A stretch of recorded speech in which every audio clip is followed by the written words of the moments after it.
Una donna forte e appassionata, attenta alle necessità di un territorio verso il quale si è messa in ascolto, col quale ha dialogato intercettando i bisogni dei suoi cittadini.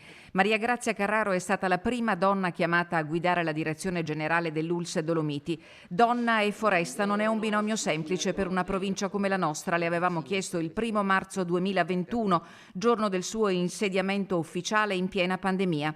E la dottoressa Carraro ci aveva sorriso con gli occhi, perché solo quelli si potevano vedere oltre la mascherina, ma ci aveva risposto e i fatti in questi 2 anni hanno dimostrato una lucidità, una competenza e una professionalità rare, oltre all'umanità, che è stata la molla che ha conquistato chi l'ha conosciuta.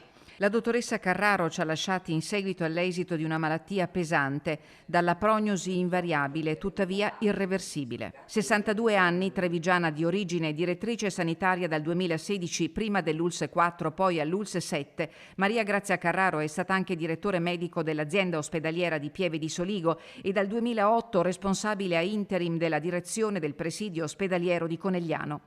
Laureata in medicina e chirurgia all'Università di Padova con specializzazione in igiene e medicina preventiva, la direttrice generale dell'ULSS Dolomiti è stata per l'azienda sanitaria bellunese e per tutto il territorio un punto di riferimento imprescindibile.